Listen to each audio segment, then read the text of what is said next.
Han pasado 8 años. 8 años desde que una sola película dividiera como un sable láser en llamas a todo un fandom. 8 años desde que se estrenó The Last Jedi, el episodio 8 de Star Wars, la entrega que pues lo cambió y rompió todo. Una vez, bueno, cosas que pasan. No hablamos solo de una película polémica, hablamos de una bomba cultural, un terremoto que arrasó con décadas de lore, expectativas y legado emocional, una cinta que hizo que miles de fans dijeran hasta aquí. También que dio pie a boicots, por supuesto, a canales de YouTube creados únicamente para denunciarla, a peleas interminables en foros, en redes, en familia, porque The Last Jedi no fue simplemente una película, fue una declaración de guerra, para muchos. Y 8 años después la pregunta sigue siendo la misma. ¿Fue en realidad tan terrible? ¿O simplemente no estábamos preparados para verla con otros ojos? En este vídeo vamos a responder esa pregunta, sin exageraciones baratas, pero tampoco con piedad. Vamos a desmontar la película desde dentro, analizarla como producto cinematográfico, como pieza narrativa y como parte de una franquicia que supuestamente debía unirnos, y terminó por partirse en dos como Darth Maul. Porque The Last Jedi no solo distorsionó personajes, rompió el ritmo interno de la trilogía y se cagó en el canon como quien pisa un charco. También dejó claro un mensaje. Ya no importaban los fans, ni el legado, ni el respeto a la historia de Lucas. Lo que importaba era provocar, ser diferente, destruir expectativas, ¿no? Aunque para ello hubiera que enterrar lo que alguna vez hizo grande a Star Wars. Y por eso, como siempre digo, preparaos para entrar otra vez al lado oscuro de la fuerza, amigos.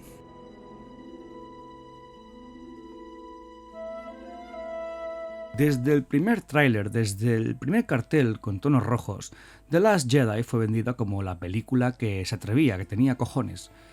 La entrega valiente, la que rompería moldes, el episodio 8 no iba a ser como los demás, decían. Rian Johnson estaba aquí para derribar expectativas, decían.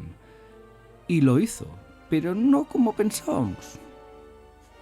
Lo que prometieron como riesgo narrativo fue en realidad una sucesión de decisiones pensadas no para mejorar la historia, sino para dejarla en shock.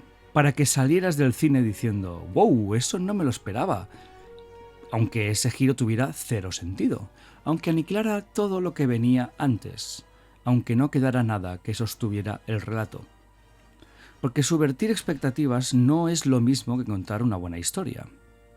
Subvertir expectativas es matar a Snoke sin explicación, es convertir a Luke en un exiliado nihilista, borracho e inútil, bueno, borracho, no literalmente, sino lo que se proyectaba del mismo, un fracasado. Es mandar a Finn a una misión irrelevante para acabar en nada. Es construir misterios en el episodio 7, el pasado de Rey, el origen de los caballeros de Ren, el plan de la resistencia, y luego tirar todo eso a la mierda con una sonrisa de jódete si esperabas algo coherente. Rian Johnson no escribió esta película como una continuación, la escribió, pienso yo, como un manifiesto personal. Y no lo decimos tampoco personas como yo o tú. Lo ha dicho él en entrevistas múltiples veces, que no pensó en el episodio 9, que escribió The Last Jedi con libertad absoluta, sin mapa, sin obligación de conectar con lo anterior ni lo posterior. Para mí eso no es valentía, es ego, pero también es un ego que creo que no venía solo de Johnson, sino que Kathleen Kennedy y los de Disney le dieron esa libertad, no le pusieron barreras o nadie estuvo allí para decirle Rian, esto a lo mejor no es una buena idea, porque Rian Johnson, pensad de lo que queráis, es un buen director y lo ha demostrado varias veces. Así que aquí pienso que fue más una falta de dirección desde producción a los caponatas. Porque es importante saber o entender que hacer una película de autor no significa romper una saga que no es tuya. no significa tirar la brújula narrativa al mar y ver a ver qué pasa. No significa usar la saga más icónica del siglo XX como un experimento estético. El verdadero riesgo narrativo habría sido desarrollar lo que ya se insinuaba en El despertar de la fuerza.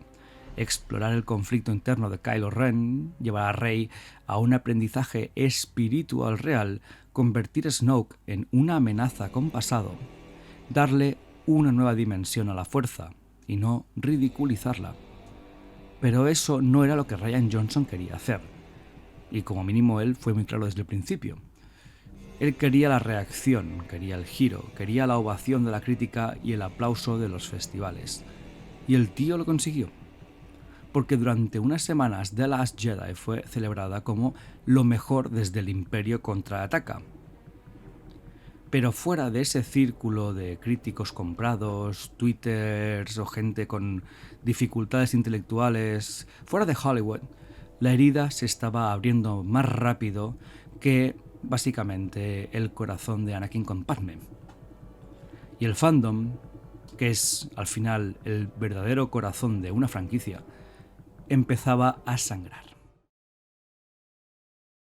Dicho esto, esta introducción tal, quiero hablar del punto más importante, a lo mejor o seguramente, de toda la trilogía de las secuelas, que es el asesinato de Luke Skywalker. Luke no es solo un personaje, es un mito cultural, un símbolo universal de redención, esperanza y legado.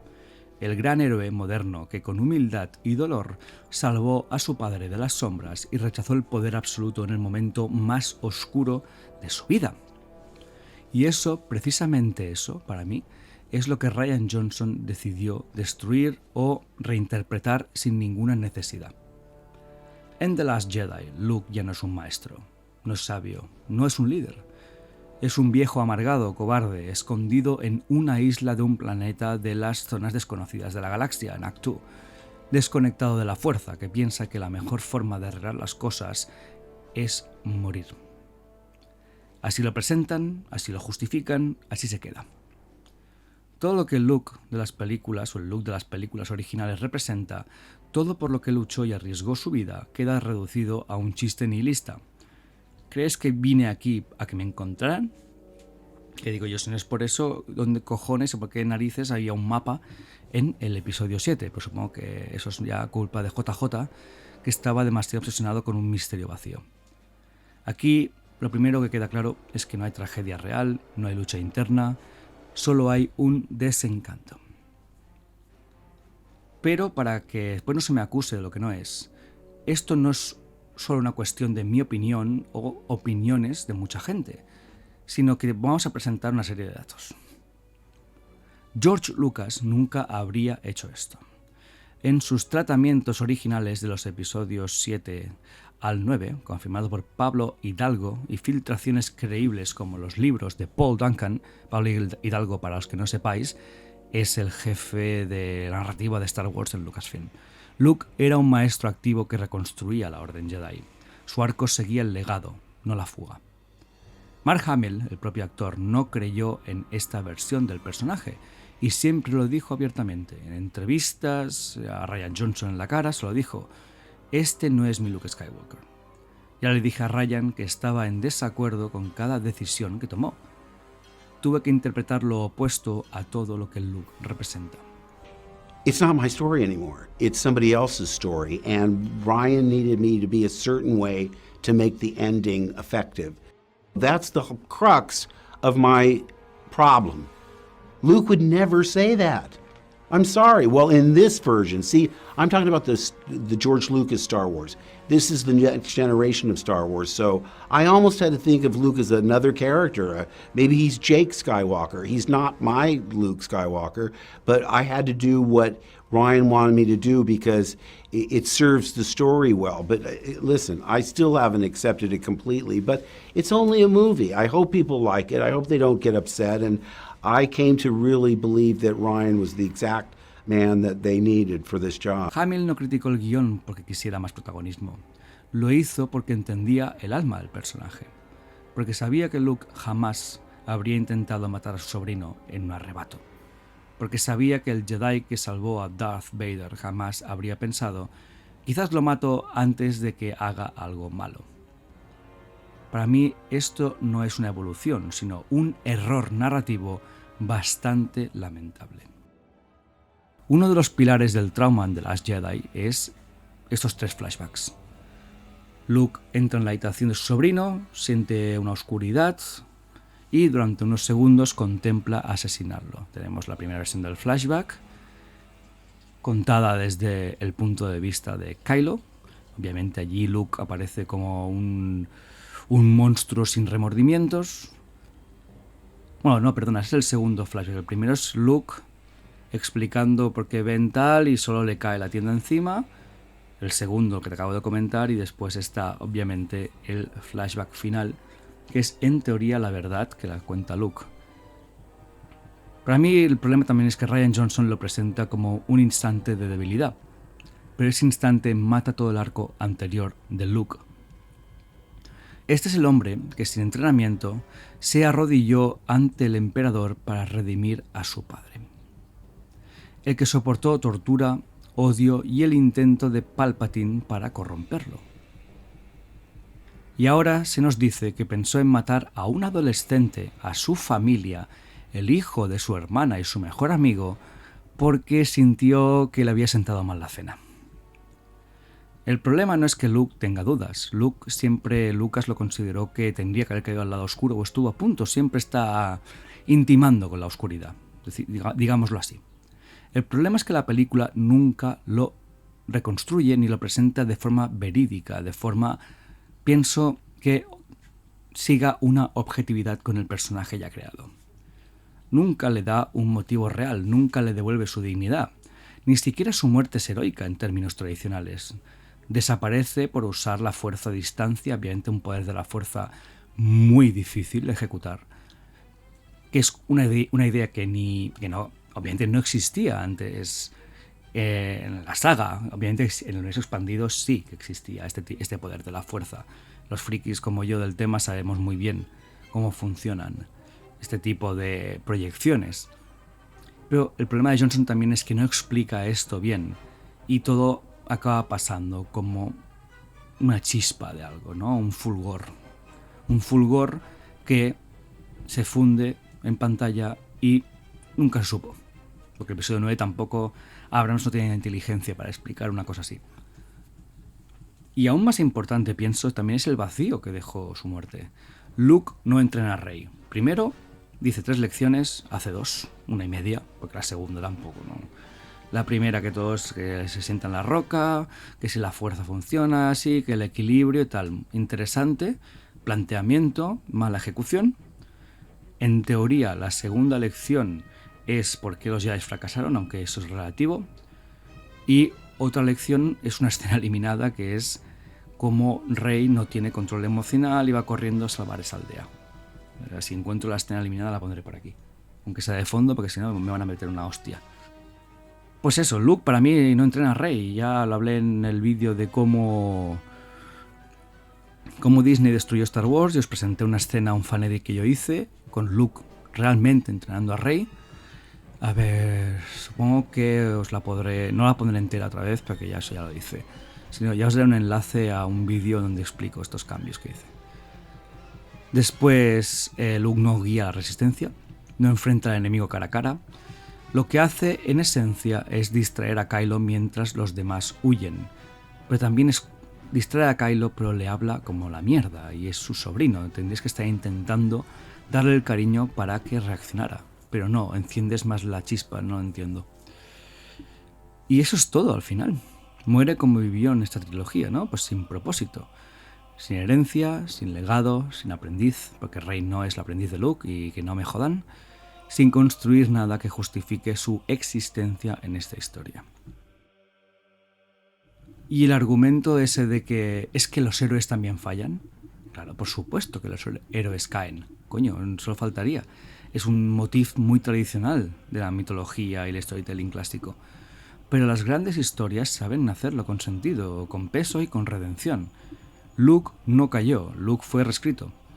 No como una evolución lógica, sino como una provocación. Lo que Johnson quería era destruir el mito, pero al hacerlo mató la narrativa.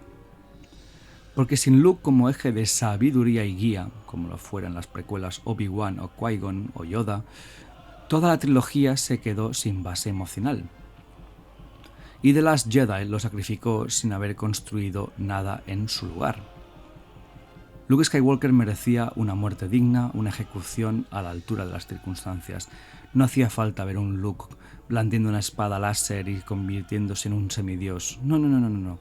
Merecía entrenar a Rey, ver en ella la luz que vio en Anakin, dejar una última enseñanza que conectara el pasado y el futuro, transmitir todo lo que había aprendido durante los años. Pero no, su última lección fue que el pasado debía morir, ¿no? Como Kylo pensaba. Y al matar el pasado, mataron también el alma de Star Wars. Después de este dolor que escuece mucho, vamos a hablar también de otro tema muy importante para entender por qué The Last Jedi no funciona como película, que es Snoke, el vacío que devoró la trilogía. Desde su primera aparición en El Despertar de la Fuerza, Snoke era una incógnita, un holograma gigante deformado, con voz profunda y gestos siniestros. Un ser que parecía mezclar lo antiguo y lo nuevo, lo físico y lo espiritual. Como ya dije en el vídeo del Despertar de la Fuerza, para mí este tío, y que no me jodan, era Darth Plagueis. No sabíamos de dónde venía, no sabíamos por qué existía, pero lo que sí sabíamos era que estaba detrás de todo lo que estaba sucediendo en estos momentos. Había seducido a Ben Solo al lado oscuro, había reorganizado al Imperio en forma de la Primera Orden, aunque con explicaciones que aún hoy en día no tenemos. Había devuelto el lado oscuro a la galaxia con una organización militar implacable, pero después regentada por una panda de inútiles. Snoke, nos dijeron, era el nuevo gran villano, y así lo parecía. Su dominio de la fuerza era aterrador, parecía más poderoso incluso que Palpatine. Y entonces llegó The Last Jedi y lo partió en dos, sin contexto, sin pasado, sin consecuencia. Porque al final la escena de la muerte de Snoke era su versión sin sustancia. Rian Johnson decidió que Snoke no importaba, que no hacía falta saber quién era, que su único propósito narrativo era morir para que Kylo tomara el control. Y la forma en que muere es tan elegante como estéril. Muere porque no ve venir una espada láser que está sentada a su lado. Muere mientras habla de cómo lo ve todo, cómo lo controla todo, cómo no puede ser engañado.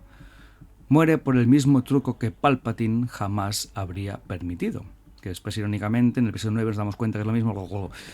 La escena es visualmente potente, porque Johnson es un director visualmente delicioso, pero en términos narrativos es un suicidio. Porque cuando Snoke muere, el gran conflicto de la trilogía queda huérfano. Entonces, ¿quién era el villano real? ¿Quién era el arquitecto del caos? ¿Quién se hizo con, de alguna manera, la posición del emperador Palpatine? ¿De dónde sacó su poder? ¿Cómo se formó la Primera Orden? ¿Por qué fue tan fácil rehacer el Imperio? The Last Jedi responde a todo esto con una sola idea. No importa. Pero sí importa. Importa porque Star Wars siempre ha sido una saga de conflicto mítico entre familias, de equilibrio entre luz y oscuridad, de equilibrio, del conflicto de la luz y la oscuridad, de fuerzas mayores que los propios personajes. Y aquí todo eso desaparece. Porque para mí, que quiero que quede claro, que el problema no es que muriera Snoke, cuidado, es que nunca existió de verdad. Snoke no tiene motivación, no tiene trasfondo. No tiene identidad más allá del arquetipo reciclado del emperador. Es un malo malísimo, es un villano superpoderoso. Pero no sabemos nada más de él. Y no hablo de un... que tengamos que saber dónde nació y cómo fue el parto de su señora madre. Después, obviamente, resulta que es un clon, ¿no? Pero es igual. Sino, me refiero a quién es este ser, cuáles son sus intenciones, sus motivaciones, cuál es el plan a largo plazo. ¿Qué quiere conseguir con todo esto? Ni siquiera se dignan a insinuar algo, ni una línea sobre sus orígenes. Insisto, orígenes pueden ser orígenes emocionales, intelectuales, narrativos. Ni un gesto que lo conecte con el pasado. Para mí, la cagaron, este tío tendría que haber sido Darth Plagueis.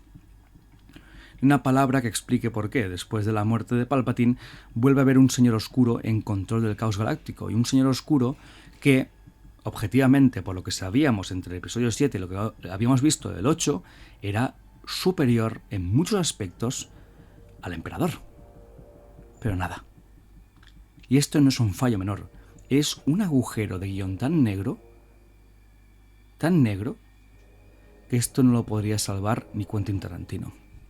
Y también está algo que es importante que hoy en día podemos percibir, que es el impacto que tuvo esto en la trilogía completa.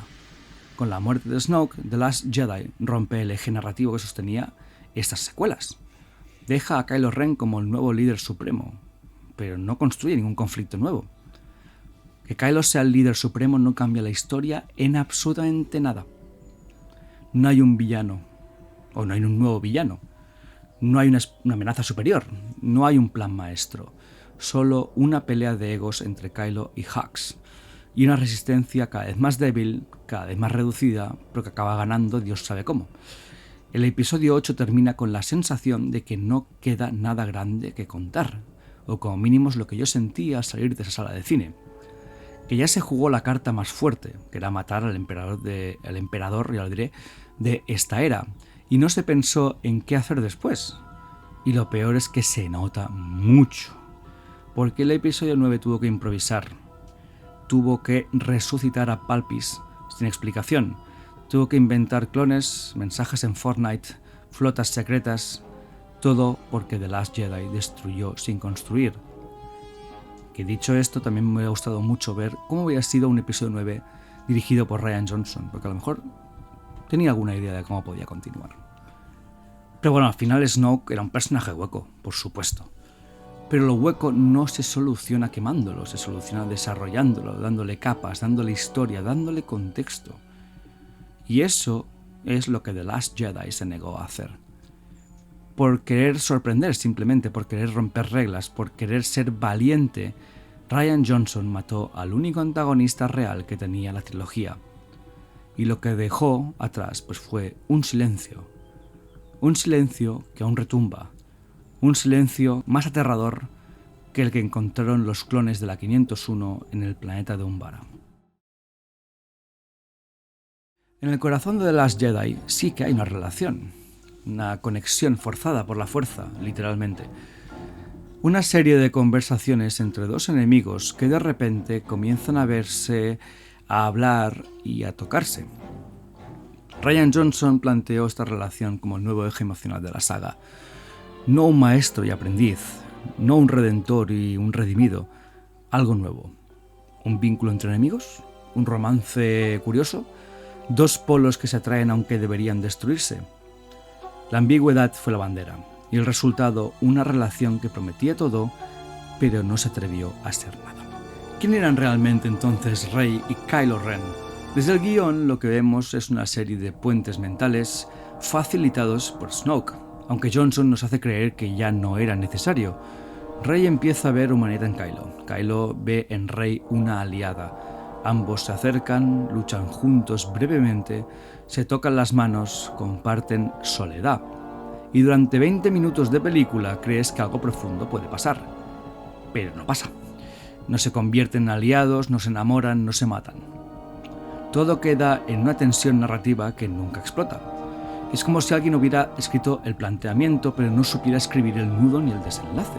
El problema no es que no se besen, no seamos tan simples. El problema es que no hay una evolución de esta trama, por decirlo de alguna manera. En The Last Jedi, Kylo y Rey se enfrentan a una oportunidad única, que es romper con lo establecido. Yo cuando lo estaba viendo en el cine estaba deseando como decir, sí, ese es el camino, rompe lo que se ha hecho hasta ahora, que si imperios, que si rebeldes, crea algo nuevo. Rey, huérfana, sin propósito claro, busca un maestro. Kylo, arrastrado por la culpa y el rencor, busca redención o venganza. Podrían haberse unido para destruir el viejo orden. Podrían haberse enfrentado con odio absoluto. Podrían haber cambiado de bando. Pero Johnson decide, pues no decidir nada. Y eso, narrativamente, es una condena, porque toda historia necesita dirección emocional. No puedes pasar de «hey, ¿qué pasa? Nos entendemos y tal» a «te voy a romper la cabeza» en 2 escenas sin consecuencia. Lo que empieza como una exploración del vínculo se convierte en un... Y mira que yo continúo pensando que había un potencial ahí enorme. Imaginaos esto, Kylo y Rey al final se unen y es la misión de Luke con Finn, por ejemplo, con Poe, de alguna manera intervenir y hacerles entender que se han equivocado. Cosas así. Y al final, pues... parten por la mitad a Snoke, parten por la mitad una espada láser, porque la simbología poderosa que no falte. Y el siguiente punto que quiero analizar es la escena del trono, que para mí es una falsa catarsis.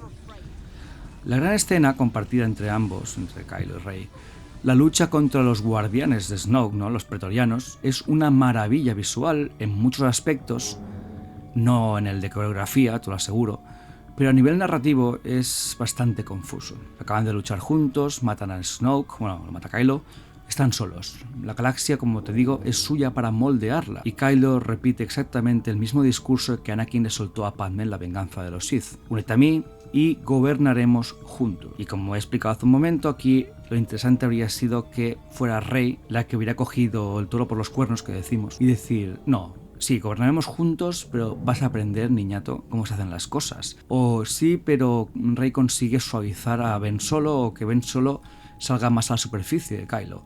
O Kylo reprime a Rey y la convierte en una marioneta, en una acólita sin ningún tipo de piedad. Muchas oportunidades. Pero al final acaba siendo una repetición sin alma, sin evolución. Kylo no cambia y Rey no cambia. Solo regresan donde estaban antes. ¿Y qué consecuencias tuvo esto en la trilogía? Pues toda la tensión entre Rey y Kylo Ren, en lugar de marcar el eje emocional de la historia, se convirtió en una especie de fanfic sin resolución. Una dinámica enredada que The Rise of Skywalker tuvo que resolver con un beso inexplicable. No hubo mentoría, no hubo traición real, no hubo redención construida. Solo una serie de escenas conectadas por la estética y el misterio. Pero el misterio no construye historias. El misterio sin sentido solo genera vacíos. Y en este caso, este vacío se tragó la relación más importante de esta nueva trilogía. Kylo Ren y Rey pudieron ser la clave de esta era de Star Wars. Pudieron haber sido la lucha de dos huérfanos rotos que se redimen el uno al otro. Pudieron simbolizar el nuevo equilibrio. Pero Johnson no quiso eso. Quiso mantenerlos en el limbo, no sé si por su decisión o porque habían órdenes de arriba. Y el limbo, amigos, no es lugar para que los protagonistas de una saga épica pues naveguen. Aunque si Johnson realmente quería hacer después su trilogía, pues a lo mejor bajó la cabeza aquí y dijo, bueno, voy a hacer la película que vosotros queréis, en algunas cosas, para después yo poder hacer las películas que yo quiero hacer. Pero bueno, supongo que de momento eso no lo vamos a saber. Cómo no, esto no sería un análisis de Los últimos Jedi sin hablar de una de las estupideces más grandes que he visto nunca, que es toda la trama, escenas, sitio llamado Canto Bight. Vamos a contextualizar. La resistencia está al borde del colapso. Las naves se están quedando sin combustible. El enemigo está detrás, el tiempo se agota. ¿Y qué deciden hacer nuestros personajes? Una misión secundaria, en un casino, con lecciones morales. Y una estética que parece más sacada de Harry Potter o de Ocean's 11 que de Star Wars. Canto Bight no es solo una subtrama irrelevante, es la demostración más clara de que Rian Johnson quería hacer o tenía una idea para otro tipo de película, dentro de una película de Star Wars. ¿Por qué entonces esta parte se siente tan desconectada? Coño, porque lo está. Narrativamente, Canto Bight rompe el tono, el ritmo y la tensión del conflicto principal de The Last Jedi. Mientras Leia está en coma, Poe se enfrenta a Holdo, una puta inútil, y la resistencia huye desesperada. Pero Finn y Rose se van de excursión a un planeta lleno de millonarios, casinos brillantes y criaturas explotadas que hay que liberar. El mensaje, clarísimo. El sistema está podrido. Bueno, no hace falta ser Sherlock Holmes para entender una cosa así. Los ricos se benefician de la guerra. Bravo. Los verdaderos enemigos no están en la Primera Orden, sino en los que se lucran con ella. Mentira. Vale, buen mensaje, ¿no? Puede parecer de manera superficial, pero es el peor momento y ejecución o de los peores que he visto en Star Wars, bueno, el peor solamente. Porque el problema no es solo que no sirva a la historia, el problema es que no lleva a nada. Finn y Rose fracasan en su misión, no consiguen al maestro descifrador. Acaban siendo capturados cuando se desaparece el borracho de Benicio del Toro. Y finalmente son liberados por un traidor que, sorpresa, no tiene ninguna repercusión en el futuro. ¿Y qué consecuencia tiene todo esto? Ninguna. Solo es una pérdida de tiempo que podríamos haber dedicado a que Luke entrenara a Rey. Piénsalo realmente, toda la parte de Canto Bight, y dime que si yo cojo la película, cojo un editor de vídeo y te lo quito todo, y modifico con IA el diálogo, y saltamos directamente a que el TJ el traidor, es un tío de la Resistencia y que van directamente a la supremacía, a la nave de Snoke, para intentar hackear el tracker, ¿no? El identificador de cuando saltan al hiperespacio. Dime si narrativamente vas a echar de menos algo de Canto Bight. Pero bueno, al final lo peor es cómo afecta esto al montaje emocional de la película. Cuando tú como espectador estás inmerso en una narrativa de tensión, naves huyendo, traiciones internas, una guerra inminente, interrumpir dicha tensión con un cuento infantil te saca por completo. Canto Bight parece sacado de otra saga. Los colores, los chistes, el diseño de producción, el tono, todo es disonante. Mientras Poe está tomando decisiones desesperadas y Kylo se consume por dentro, aquí tenemos a Finn montando un caballo por un resort de lujo. Y eso no es subversión, eso es un sabotaje. Canto Bight representa todo lo que fue mal con The Last Jedi. Decisiones estéticas por encima de las narrativas, mensajes sociales metidos con calzador y una desconexión total con la historia que se supone que estás contando. No es que esta parte de la película sea mala per se, que sí, bueno, sí que lo es. Es que no tiene nada que ver con Star Wars. Y lo más doloroso es que le quitó espacio y tiempo a personajes que sí merecían desarrollo. Ahora que hemos hablado de la desgracia de Canto Bight, vamos a examinar a un trío de personajes que para mí nunca funcionó en el episodio 8, que es Poe, Finn y Rose. En toda gran trilogía de Star Wars hay algo que nunca falla. Es un grupo, un trío. Luke, Leia y Han, Anakin, Obi-Wan y Padme. Siempre hay un núcleo humano que conecta la acción con la emoción. Para mí, en la nueva trilogía tendría que haber sido Rey, Finn y Poe. Simple. Está clarísimo. Y especialmente en The Last Jedi se nota que está clarísimo porque ese grupo nunca se forma y como espectador lo echamos mucho de menos. Porque cuando llegamos al episodio 9 ya es tarde. Y si algo queda claro al ver esta película también es que Poe, Finn y Rose nunca fueron un trío de verdad. Ni siquiera fueron equipo, ni siquiera fueron una historia a contar. Empecemos por el amigo Poe Dameron, que es el piloto rebelde que aquí se le va toda la rebeldía tomada por culo, cuando en el 7 mostró un potencial que me cago en la leche. Poe es presentado en el 7 como esto, una mezcla de un Han Solo y un Wedge Antilles, carismático, temerario, valiente, capaz de destruir el Starkiller Base, con la ayuda del grupo, por supuesto. En The Last Jedi, Johnson decide darle una lección de humildad. ¿Por qué? Nadie lo sabe. El problema no es que Poe cometa errores, el problema es cómo la película decide humillarlo para forzar un arco que nadie pidió y a nadie le interesaba. Leia lo regaña, pero Poe destruye el Dreadnought que hubiera acabado con su flota en un santiamén.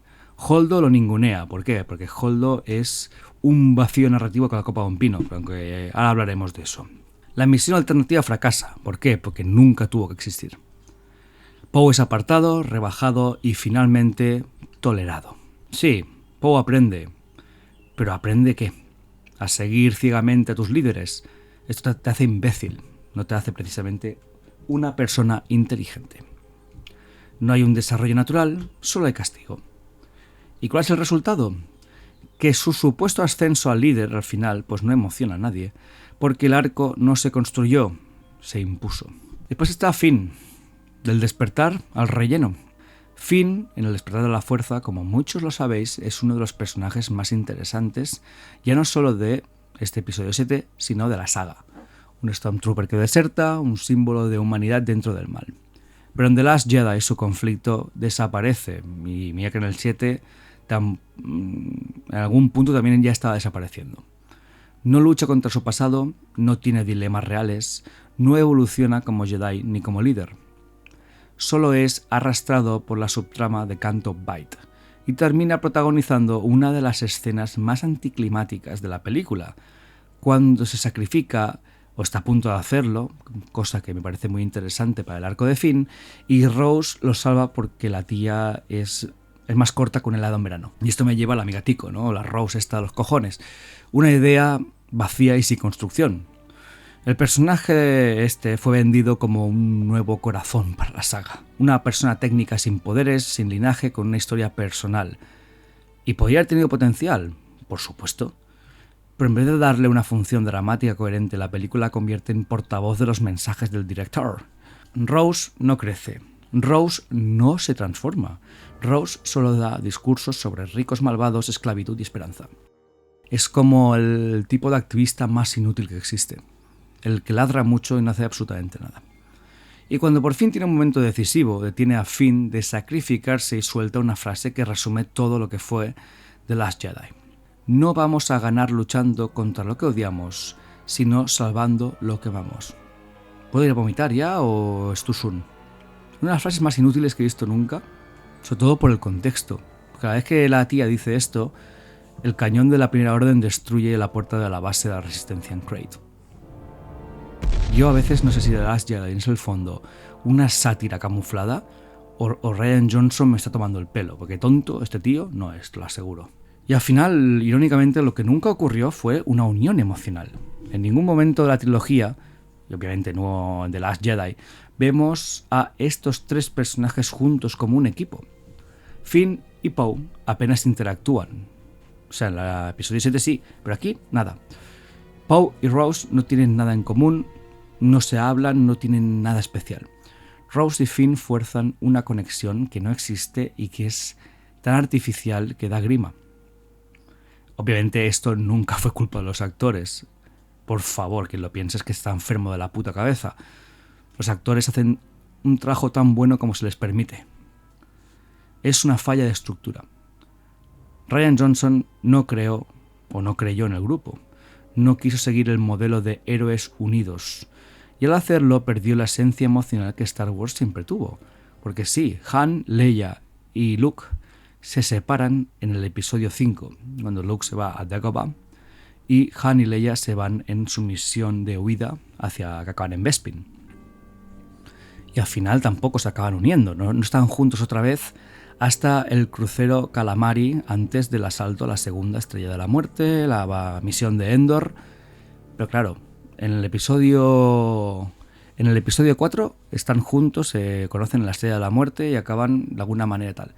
Vale, en el quinto se separan, pero se separan después de todo el acto de Hoth. Los vemos juntos ahí. Y después, en el retorno del Jedi, obviamente que tienen sus misiones, pero sabes que ese trío está unido, que se quieren y van a dejarse la vida el uno por el otro. Dime en qué momento de la trilogía de secuelas sentimos eso con Rey, Poe y Finn. En el episodio 9 hay cositas, porque como venimos ahí, Abrams lo intenta. Pero en el 7 y en el 8, en el 7 Poe y Rey no interactúan. Al contrario, se presentan por primera vez entre ellos al final del 8. O sea, no me jodas tú. ¿En serio? Es que no hace falta decir mucho más, creo que queda claro. Pero bueno, en vez de construir pues eso, un trío memorable, pues The Last Jedi dispersó a sus piezas. Les dio conflictos paralelos, sin peso ni resolución, inútiles, y convirtió tres posibles pilares en personajes flotantes sin eje. La prueba más clara es que The Rise of Skywalker, cuando por fin los juntan, a Poe, a Finn y a Rey con Chewbacca, los droides, ya es tarde. Hay química, pero no la suficiente para que el espectador los vuelva a ver y diga, hombre, por fin esos tres, mira, aquí están otra vez juntos. No los hemos visto nunca juntos. Y la primera vez que los vemos juntos es en el tercer acto de una trilogía. Una historia común. Y lo que ha pasado entre ellos ese último año está en una novela. Pero no lo hemos visto. Con Anakin y Obi-Wan como mínimo veíamos cosas que hacían juntos. Obviamente tenían mucha relación en Clone Wars, etc. Pero como mínimo vemos su relación. Que podemos discutir mucha gente de si era suficiente o no, si era la que tendría que haber sido, bla, bla, bla. Pero coño, ahí está. En la trilogía original no hace falta que lo recordemos. Pero en las secuelas no tenemos nuestro trío emocional, nuestro trío protagonista que nos lleve a través de esta historia. Y esto es uno de los errores más garrafales que he visto nunca en Star Wars. Después tenemos también a Holdo, Leia y el último vuelo del sentido común. En cualquier historia con múltiples frentes hay un principio básico: la coherencia de mando. Cuando las cosas se complican, cuando el enemigo te acorrala, cuando la resistencia está al borde del colapso, lo mínimo que esperas es que los líderes estén a la altura. Pero The Last Jedi decidió jugar con eso. Y el resultado fue una de las decisiones narrativas más cuestionadas de toda la saga. La vicealmirante Holdo, la incomunicación como virtud. La resistencia está huyendo, como ya sabemos, la flota se desangra.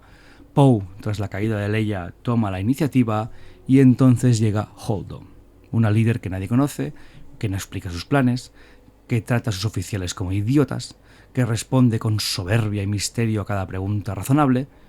El guión pretende que esta mujer sea firme, inteligente, recta, pero lo que vemos es una cadena de errores narrativos disfrazados de liderazgo misterioso. Y esta mujer es firme, sí, pero no es inteligente, y su rectitud no inspira a nadie. Poe tendría que haber sido el líder cuando Leia cae. Muy simple, era tan fácil. Aquí tenéis la oportunidad de hacer crecer a Poe como personaje. Le bajas el rango y se convierte en un idiota que no hace nada y que no consigue nada. Su personaje no cambia.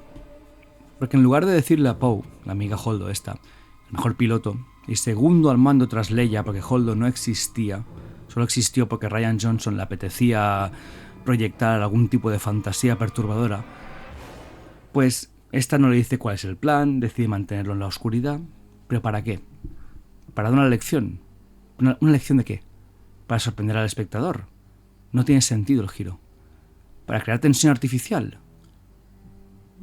Pero aquí no tendría... La tensión no era la persecución de que tengo un Mon Calamari pequeñito, me están persiguiendo una fucking flota de Star Destroyers con una nave que es la supremacía, que ocupa más que la galaxia. La tensión ya no era eso. Es estúpido. Al final se genera un motín y una subtrama que termina en incongruencia. No he conseguido nunca que nadie me haga un argumento razonable de por qué Holdo no le dice a Poe el plan de ir a Crate. Después está, obviamente, el momento heroico, que era para Ackbar y no para ella, que es el salto suicida. La escena de Holdo atravesando la flota enemiga a velocidad de la luz es visualmente increíble. Y por mucho que no nos guste The Last Jedi, no hay que negar las obviedades. Johnson es un tío que visualmente tiene una imaginación preciosa cuando quiere. Y ese momento cuando salta al hiperespacio el crucero Mon Calamari y las flotas se parten, todo en silencio, y después el sonido de la explosión está múltiple, si no fuera porque el contexto es terrible, podría haber sido uno de los momentos clave o más recordados de la historia de Star Wars. Si cualquier nave puede hacer eso, ¿por qué no se hace, ya no antes, sino a partir de ahora? ¿Por qué no usar droides o naves vacías o tácticas similares y saltar al hiperespacio contra la Estrella de la Muerte?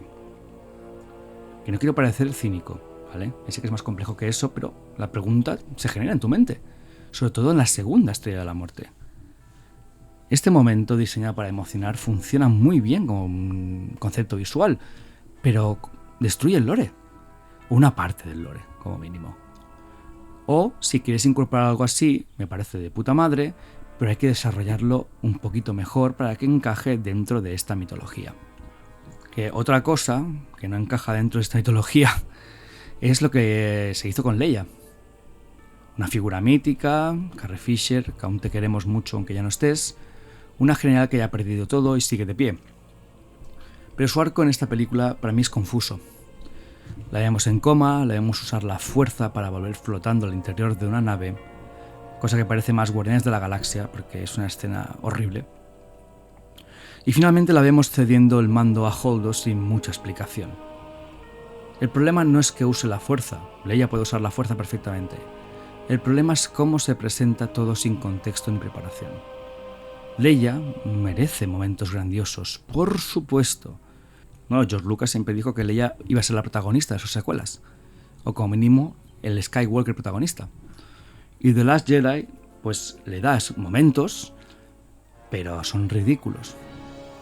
Lo que hace Leia cuando queda suspendida en el espacio es un poder de la fuerza que no hemos visto en nada del universo expandido, nada. Ni Vitiate, ni Revan, ni Baines, ni Satils, ni Bastilas, ni todo tipo de usuarios de la fuerza. Yo nunca he visto a nadie con ese nivel incluso de poder suspenderse en el espacio, crear una burbuja con la fuerza. A ver, todo este tramo de la película, al final, el conflicto de Poe, Holdo, la ausencia de Leia, los motines, los planes secretos, parece que está escrito para provocar tensión sin necesidad. Con Holdo y Leia, The Last Jedi quiso jugar con nuestras expectativas, pero en vez de subvertirlas, las despreció, y al hacerlo convirtió el último bastión de la resistencia en un caos sin alma. Entonces, sabiendo todo esto, la pregunta es, ¿qué pretendía realmente Rian Johnson? Durante años, los debates sobre The Last Jedi se han centrado en lo superficial, que si el sable, que si Luke, que si Canto Bight, que si el salto al hiperlumínico. Pero todas esas decisiones controvertidas, confusas o directamente erróneas tienen algo en común. No son accidentes, son intencionadas. Rian Johnson no llegó al episodio 8 para continuar nada. Llegó para, de alguna manera, proyectar su visión. De alguna manera es el director que quiso ser autor. Johnson se enfrentó al reto de su vida. La segunda entrega de una trilogía sin plan, sin liderazgo creativo, sin estructura clara. Y en lugar de pedir ayuda o respetar el legado, decidió que su mejor jugada era destacar. No quiero repetir lo de antes, no quiero complacer a los fans, no quiero hacer lo que se espera. Y bajo ese lema construyó The Last Jedi, como si fuera una película independiente, una pieza de autor, metida a martillazos en una saga coral. Porque esto también se llama subversión por encima de narración. Todo en The Last Jedi está diseñado para desafiar al espectador. Esperas que Rey sea hija de alguien importante. No lo es, cacha. Esperas que Luke entrene a Rey. No, no quiere. Esperas que Snoke sea el gran villano. Nope, se muere sin explicación. Esperas que Poe sea un héroe. Nope, es un impulsivo machito al que hay que reeducar. Esperas que Finn se sacrifique. Nope, lo salvan para lanzar una frase de Hallmark. Esperas que haya una batalla final. Nope, solo hay un holograma. Esta acumulación de no es valentía, es cinismo narrativo. Es un director que cree que destruir las expectativas es lo mismo que construir una buena historia. Y no lo es. ¿Tenía ideas interesantes? Por supuesto. La caída del mito, el fracaso como maestro, la guerra como ciclo de destrucción económica, el cuestionamiento del linaje como medida de valor. Yo creo que estas son ideas muy potentes, ideas que encajan perfectamente en Star Wars además. Pero las ideas necesitan estructuras narrativas, contextos, ser un poquito más orgánicas. Y en The Last Jedi todo está metido un poquito a presión. Sin el ritmo, sin la base, sin la emoción necesaria. Esto en forma de trilogía hubiera funcionado. Yo pagaría lo que no tengo para ver las secuelas dirigidas y escritas por Rian Johnson, con la supervisión de George Lucas. Porque pienso que este par se habrían entendido muy muy bien. Porque Johnson también es un tío que le gusta romper narrativas, como a Lucas. Así que hubiera sido muy muy interesante quitar al JJ de los cojones y que Rian Johnson hubiera sido el director y guionista supervisado por Lucas de estas 3 películas. Pienso que habría adaptado muy bien los tratamientos del jefe de los episodios 7, 8 y 9. Pienso que Johnson lo habría hecho muy bien, lo digo de verdad. Pero al final ha producido una película que piensa que es inteligente, pero no se siente, o la ejecución se aleja en muchos aspectos de Star Wars, pero también se aleja de una narrativa coherente. No puedes encajar estos mensajes tan complejos en una sola película y encima en un segundo acto de la trilogía. Si haces en 3 actos, las 3 películas, puta madre, te lo firmo. Pero en el capítulo del medio, no. Al final, The Last Jedi para mí, y creo que quede esto muy claro, no es la peor película de Star Wars. No lo es. Es que además lo creo de verdad. Tampoco es un desastre total. Tiene momentos de brillantez visual, ideas potentes, riesgos creativos reales. Pero para mí eso no la salva como producto dentro de esta mitología. Porque el problema no fue técnico ni estético, fue narrativo. Johnson creo que entiende Star Wars, pero quería hacer algo que fuera más allá de la franquicia. Desmitificar esta mitología moderna, un universo emocional heredado durante generaciones. Y aquí no vale para mí cualquier cosa. Aquí no puedes jugar a ser provocador sin tener respeto por el legado. Porque The Last Jedi no solo rompió las reglas, rompió los corazones de millones de personas. Nos dijeron que Rey era importante, ¿no? El fraude de Abrams. Y luego no importó su origen. Se nos prometió una nueva esperanza y nos dieron desilusión. Nos dieron a Luke Skywalker, sí, pero y luego lo hicieron desaparecer entre frases cínicas y leche de morsa azul. No fue una película valiente, fue una película ensimismada. Una que creyó que el subvertir lo establecido era más importante que darle sentido al camino. Y lo peor no fue lo que hizo, fue lo que dejó atrás. Un fandom partido en dos, una historia inconclusa, una trilogía sin lógica, una marca que hoy lucha por recuperar la dignidad que perdió aquella noche de diciembre de 2017. Porque el episodio 8 no mató a Star Wars, pero rompió una parte importante y la dejó agonizando. Y lo más cruel es que lo hizo con una sonrisa y creyéndose revolucionaria, pero para mí no lo fue. Fue el principio del fin, maybe. El día que dejamos de soñar. Personalmente yo sí, aunque eso es muy subjetivo. Aunque si nos pensábamos que The Last Jedi es una película, una pieza cinematográfica con muchos problemas, vino el amigo Fraude de nuevo y produjo lo que es posiblemente una de las peores películas de la historia del cine.